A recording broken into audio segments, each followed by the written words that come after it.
evening, viewers. Welcome to our another episode of Afterthoughts. Today with us we have eminent jurist, architect of our constitution, and president of Ganapuram, Sir Dr.Kamal. So, welcome to our show. Thank you.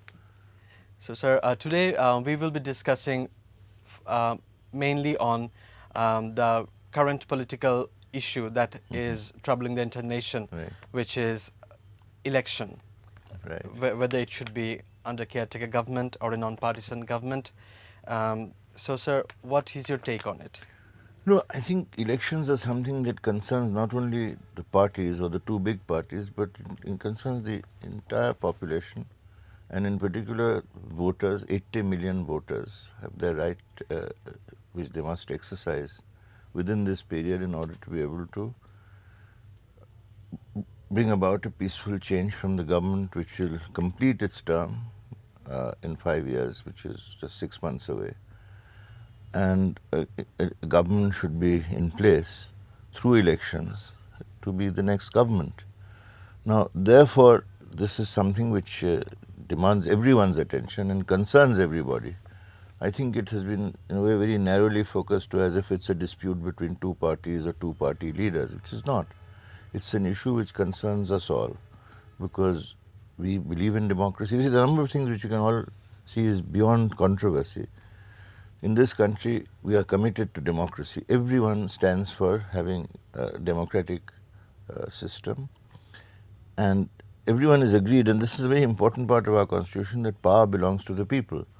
And why democracy? Because democracy, and especially representative democracy, is without question what we have to have, because 160 million people can't directly exercise the power that belongs to them. They need to elect representatives.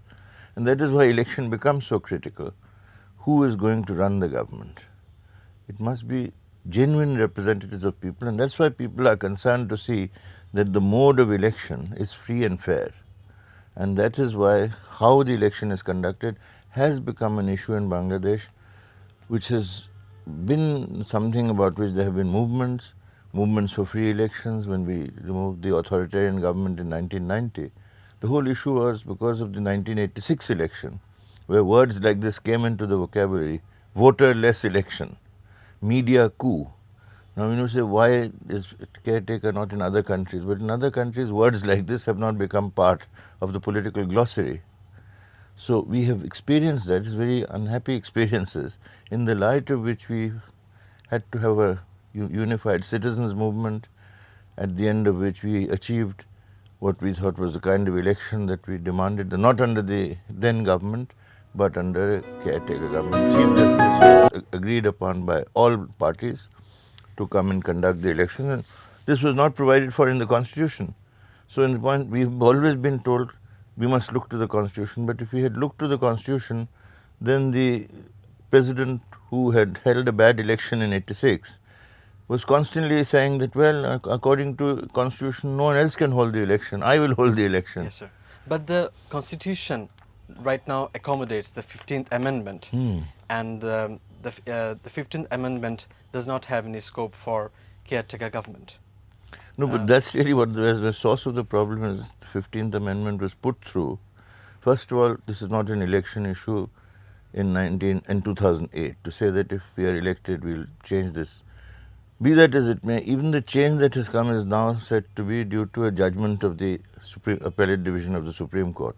Now, that judgment had clearly said, even the short form of judgment has said, yes, this is unconstitutional, but for the next two elections, the kind of non-party government, non-partisan government that was there is to be considered appropriate given prevailing circumstances. So do you think, sir, the ruling government, our government only emphasized on the yes and ignored the ifs and buts? Which is a pity. I think, it was a majority judgment of 4-3. Other three judges said no, caretaker should continue. The four who said it should not continue, nonetheless made it subject to the observation that for the next two elections, because of prevailing circumstances, this, what they were saying to be unconstitutional, should nonetheless be adopted on the basis of necessity. I mean, it's such a strong observation. And they said any steps in this connection could be taken by Parliament, which remains the case. Now, it's a pity that this part was, in a way, totally disregarded and has given rise to the kind of controversy we see now. Now, it's not, as I say, only what the opposition party is saying, but if we were to take public opinion across the country, I think you're seeing the public opinion surveys that are being published in the papers are saying that overwhelming majority of people would want to see a non-partisan, neutral administration functioning during the 90-day election period. Why?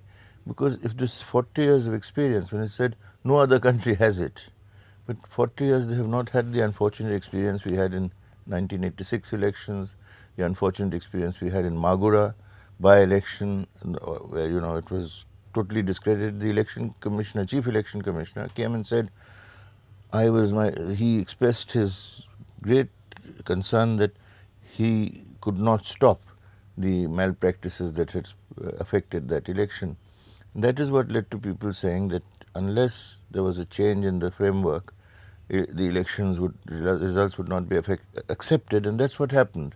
In February 1996, an election under the then sitting government, was BNP, was rejected by Awami League and others, and that led to a crisis. What will happen? Will this extra constitutional step be taken? And many of us then came forward to say, no, there can be an amendment to the constitution, caretaker system should be brought in. And the former Chief Justice, Justice Habibur Rahman, was acceptable, so he accepted under the 13th Amendment. Election was held and Awami League formed a government for the first time after 75. Yes. So that system continued. 2001 election, Awami League was unhappy about the way the 2001 caretaker conducted the thing because it made very wholesale changes and so on. But in 2006, there was no demand by Awami League that you change the system. And the demand was not even after, before they won the election. It just happened. Absolutely. And you see, 2006, it was very emphatic. In fact, if you wanted to take out those papers and see who is giving those arguments, the arguments that are today being given by the opposition was being given by the opposition in those days. The government in those days, which is the opposition now, was saying what the government is saying now, exactly the same thing, constitution. Yes. So this is a pity that's why I say that we shouldn't just be, just invoking the constitution in a way that all opinions that are being expressed should be disregarded because the constitution amendment was brought in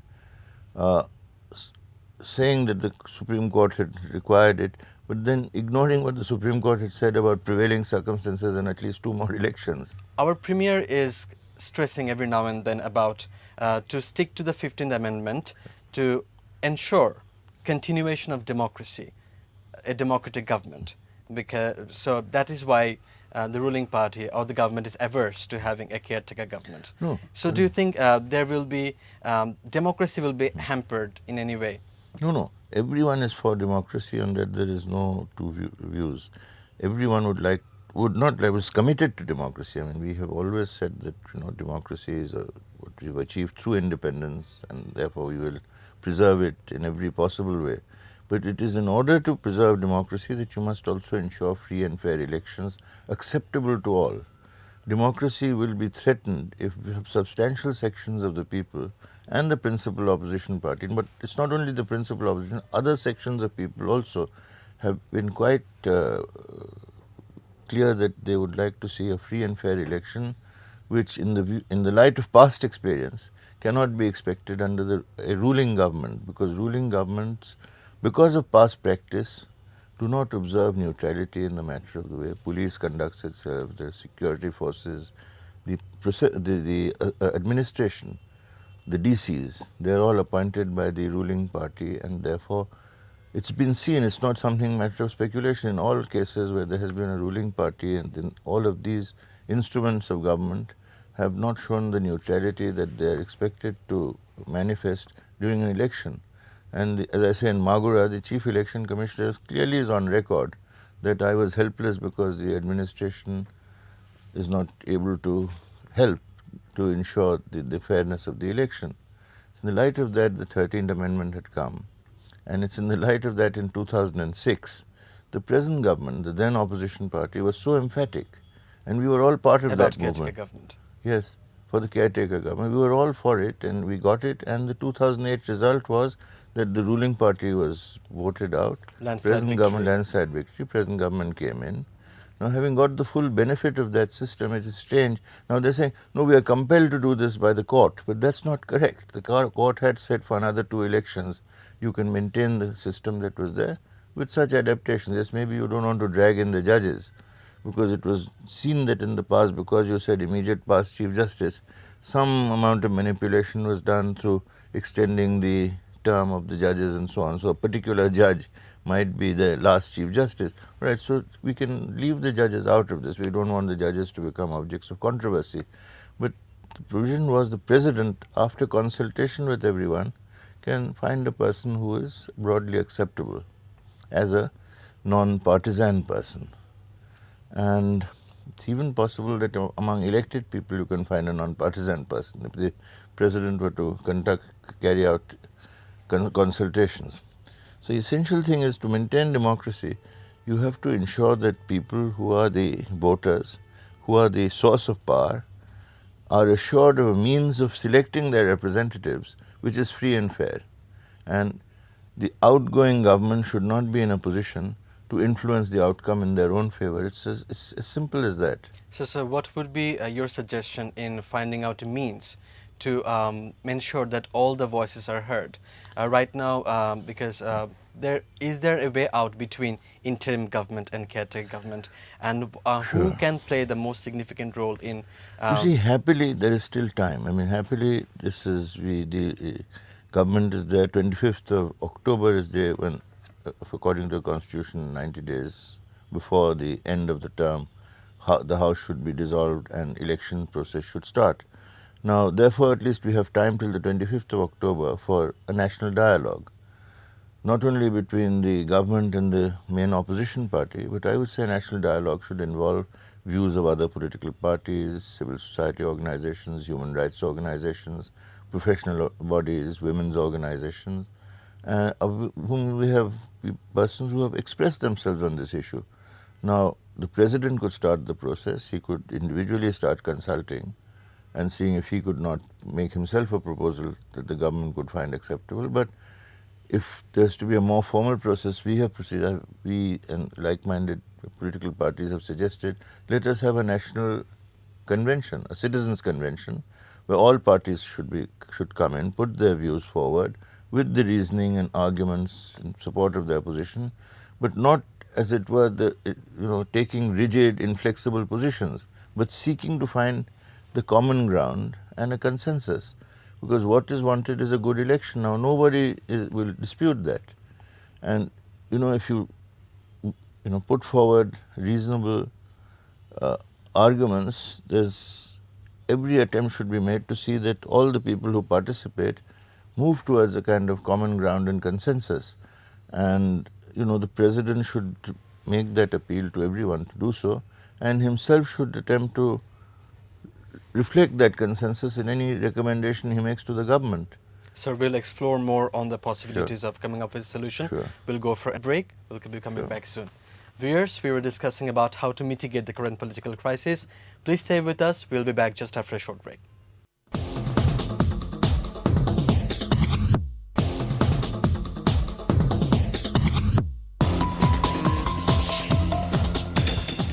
Viewers, welcome back to Afterthoughts. We were speaking to Dr. Kamal Hossain. So we were discussing about how the Mr. President can play a crucial role in minimizing differences of the political parties regarding how the election should be held. So, sir, could you please tell us some more about what the process should be and which stakeholders should we take into account? Well, I think it should be as inclusive as possible, taking all organizations, prominent individuals who are opinion leaders. So I would say political parties, certainly the main parties or parties who have participated in elections, would like to participate in elections, human rights organizations, civil society organizations, women's organizations, workers' organizations, and of course stakeholders like the chambers of commerce who are involved with commerce and industry, and bring them all into this discussion by saying, you'll find that the starting point is we want a good election, and one which is acceptable and ensures participation by all, and within a framework of rules and arrangements which everyone regards will ensure that it is a free and fair election, that no contestant is in a way in a position to influence the outcome. We have had very unhappy experiences in the past of incumbent governments, ruling governments, affecting the administration, the police, the security forces, the media, to bring the outcome, to influence the outcome. And that's why the caretaker demand arose. 86 elections were called voterless elections, as I just said. Media coups were words that emerged. Nomination business. I mean, you've seen how nominations are done in a way that reduces the choice of voters. Voters say, well, this person, because, in our system, which is parliamentary democracy, we have parliamentary constituencies, 300 constituencies. Now, within that constituency, 200,000-300,000 voters have to select their representative. But if there is this kind of curtailment of the choice by the nomination given by the parties, now we have seen that the practice which locally, if you assess opinion, people will say, but our choice becomes limited very drastically because we find big parties select people, and now bad practice that everyone talks about is what is called nomination business, trade in nominations. Nominations are sold to the highest bidder, and you hear in terms of crores being spent, tens of millions being spent for acquiring nomination. Now, once the nominations are got, basically the choice gets restricted to those two candidates. So these are things to consider of how the choice by people should be freed from these kinds of limitations, both imposed by law and by bad practices that have grown up, which the law as it's applied and election commissions as they are constituted, if they're not sufficiently strong, as they were not when Magura was held. The chief election commissioner himself said, I cannot do it because I see these malpractices, but I am powerless to intervene. And the last chief election commissioner who held the 2008 election, part of his address when he left was, I think we need this election to be supported by not only by a non-partisan government which can support the election commission to ensure that the law is enforced, that interference by the previous ruling party does not interfere with the elections and affects the people's choice. So it's the people's free choice that is critical, and all persons who have an interest, which is 80 million voters, through various organizations should express their views, and out of that I think the common ground will not be difficult to find, because we still cannot say, and I think the government itself will be reminded, that what you said in 2006 cannot cease to be valid in 2013. Nothing has so fundamentally changed between then and now on the ground. Sir, I have a question, which is that as you suggested, that all these stakeholders, these human rights organizations, Chamber of Commerce, and also all the political parties, apart from the major leading opposition and the ruling party, we should listen to them, hear their voices. But is it not that we are assuming that they will be raising their voice against the 15th Amendment? Otherwise, because we are having so much difference between these 2 or 3 parties, so isn't it obvious that the differences will be more, and there is a risk of getting things out of context, that we won't be able to find a common ground, a solution through this convention? No, happily, you see what the newspapers also are projecting, and the discussions that are taking place, have been taking place, shows that there's a great deal of agreement, there's a great deal of consensus among people from different backgrounds, from different organizations and so on. So except for the ruling party and maybe those who support that.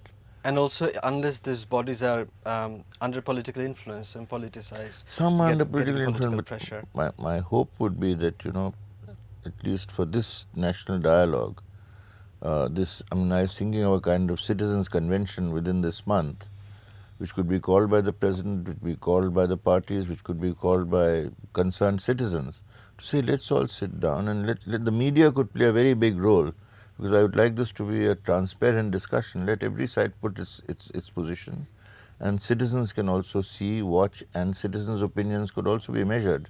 Because so far all the public opinion surveys show that people find that the caretaker system or a non-partisan government to support the election commission does ensure that there's a free and fair election, and that the opposite doesn't give people that assurance, and that's based on past experience. So, sir, as you said, that media can play a very important role, but there has been a heavy criticism on media's participation in terms of newspaper articles or talk shows.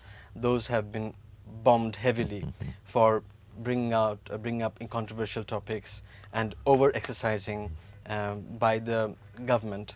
So how do you think media can play a role? Because democracy has one very good definition: is democracy is government through discussion, through allowing different points of view to be expressed, for reasoned arguments to be put forward, and for consensus building, consensus, consultation, reconciling differences peacefully through reasoning, through the force of reason, and not by reason of force, not by violence. See, the whole point about democratic politics is that it wants to avoid violence, it wants to avoid conflict, and if you want to have a peaceful change of government, if you want to have peace and stability in society, we must have a democratic culture where we are willing to listen to others' views, we are willing to find accommodation between conflicting or competing points of view. That's of the essence. We cannot impose our views. And if we start imposing, that's where you start using force, you start using strength, and it's strength against strength, and then the whole thing moves away from not only from democracy but takes us into conflict and violence, which nobody wants. I think if you took a kind of people's views, you get 100% support saying we don't want violence, we don't want conflict, we want a peaceful election, and we want after that peace and stability. So, sir, apart from media, another sector that is not encouraged by the current government is involvement of international bodies like United Nations or foreign diplomats making comments about how our election should be run. So you have been a foreign minister of our first government after the liberation. So from your perspective, what should be the role of these international bodies or foreign diplomats? No, I think they should show complete respect for the wishes of our people, and for, we like to think that all countries are well disposed to us. We say we want friendship of all. And certainly we are committed by our constitution to respect the United Nations and its charter. And what the United Nations Charter and the human rights conventions we belong to talk about us being committed to democracy. So that we should not be very sensitive if people are saying we support your aspirations for democracy and the aspirations of people to see that democratic practices are held. When the present government has been in opposition, we have welcomed such interventions. We always welcome it. And it's a question of what is the type of interest is being taken. Now, if friendly countries can take a well-meaning interest in the interests of helping you to achieve the consensus. I think everyone that is saying, why don't you talk to each other through dialogue? The word dialogue features very prominently. And that's what friends should wish other friends who might be getting into a state of conflict, to say, rather than conflict, it's in your interest and everybody's interest that issues on which you have different opinion should be resolved through discussion.